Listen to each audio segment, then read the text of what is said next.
Big বসের এবারের আসরে বিজয়ী হলেন মুনাওয়ার ফারুকী, অন্যদিকে চতুর্থ হয়েছেন অভিনেত্রী অঙ্কিতা লোখান্ডে। আর তাতেই যেন মন খারাপ তার। মিডিয়ার সামনে কান্না ভরা লুকেই দেখতে পাওয়া গেল অভিনেত্রী অঙ্কিতা লোখান্ডেকে। অবশেষে অপেক্ষার অবসান হলো। প্রায় 3.5 মাসের সফর শেষ হলো রবিবারে। বিগ বস 17 এর গ্র্যান্ড ফিনালেতে ঘটল বড় অঘটন। তবে জল্পনা মিলিয়ে বিগ বসের ট্রফি জিতলেন stand up comedian Munawar Faruqui. জন্মদিনে ভক্তরা সেরা উপহার দিল মুনাওয়ারকে। বিগ বসের চলতি সিজনের ফাইনালিস্টের তালিকায় ছিলেন অভিনেত্রী মানারা চোপড়া, অঙ্কিতা লোখান্ডে, মুনাওয়ার ফারুকী, অভিষেক কুমার এবং অরুণ মাহাশেট্টি। জোর টক্কর শেষে জয়ের চওড়া হাসি হাসলেন মুনাওয়ার ফারুকী। রিয়ালিটি কমেডিয়ান তিনি। তার এই জয় সকলের। কঙ্গনা রনাওয়াতের লকআপের পরে সালমানের বিগ বসের জয়ীও হলেন মুনাওয়ার ফারুকী। সেরা দুয়ে মুনাওয়ারের পাশে দেখা মিলল অভিনেতা অভিষেক কুমারের। তাকে নিয়েও সবাই অনেকটাই আশা করেছিলেন, কিন্তু শেষ মুহূর্তে এসে আউট হয়ে গেল, যা অনেকের পক্ষেই একটু শকিং। কারণ মুনাওয়ারকে টেক্কা দেওয়ার দৌড়ে সবচেয়ে এগিয়ে ছিলেন অঙ্কিতা লোখান্ডে। তবে সেরা তিনেও জায়গা হয়নি টেলিভিশনের এই আদর্শ বৌমার।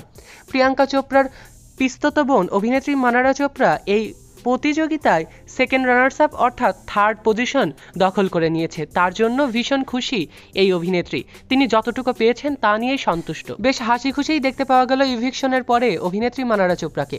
অন্যদিকে অঙ্কিতা লোখান্ডেকে একেবারে কান্না ভরা অবস্থায় দেখতে পাওয়া গেল।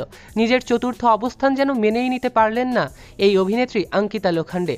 মিডিয়ার সামনে কান্না ভরা লুকেই দেখতে পাওয়া গেল এবং ইন্টারভিউ দিতে দেখা যায়নি অভিনেত্রী অঙ্কিতাকে। তার এই কান্না ভরা লুক দেখে অনেকেই ঠাট্টা করেছেন। অনেকেই বলেছে, আপনি তো ফোর্থ হওয়ারও যোগ্যতা রাখেন না, তবুও হয়েছেন, এটুকু নিয়েই সন্তুষ্ট থাকুন, বেশি পাওয়ার আশা কেন এত। এদিকে বিগ বসের সোনালী ট্রফি ছাড়াও 50 লক্ষ টাকা নগদ পুরস্কার জিতে নিয়েছেন stand up comedian Munawar Faruqui. সঙ্গে হুন্ডাই একটি কারও জিতে নিয়েছেন এই আসরে জনপ্রিয় এই স্ট্যান্ড আপ কমেডিয়ান। এই বছরের সবচেয়ে আলোচিত কন্টেস্টেন্টও ছিল এই জনপ্রিয় stand up comedian Munawar Faruqui. Lockup শোতে সমাজ মাধ্যম প্রভাবী আঞ্জলির সঙ্গে প্রেমে মজেছিলেন মুনাওয়ার ফারুকী। শো শেষ হতেই গার্লফ্রেন্ড নাজিলাকে সামনে আনেন মুনাওয়ার।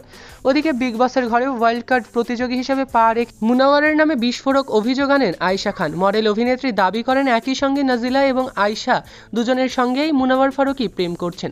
এজন্যই মুনাওয়ারের গেম প্ল্যান একটুখানি ফিকে হয়ে গিয়েছিল সেই কয় সপ্তাহ। পরবর্তীতে আবারও উঠে আসে মুনাওয়ার ফারুকী এবং জনতা দেখিয়ে দিয়েছেন তারা মুনাওয়ারকেই ভালোবাসেন এবং মুনাওয়ারকেই উইনার হিসেবে চান। যদিও অভিষেককে ফার্স্ট রানার্স আপ দেখে অনেকেই কষ্ট পেয়েছেন। অনেকেই বলেছিলেন অভিষেকেরও ডিজার্ভিং উইনার হওয়ার কথা ছিল। তবে মুনাওয়ারকে নিয়েও খুশি হয়েছেন ভক্তরা। আপনারা কি মুনাওয়ারকে নিয়ে খুশি হয়েছেন তা কমেন্টে জানাতে অবশ্যই ভুলবেন না। আপনাদের প্রিয় প্রতিযোগী কে ছিল তাও জানাতে ভুলবেন না। এমনই আপডেট পেতে চ্যানেল এবং পেজটিকে লাইক, ফলো আর সাবস্ক্রাইব করতে ভুলবেন না। সৈকত আহমেদ নূর, সেলিব্রিটি লাইফলাইন।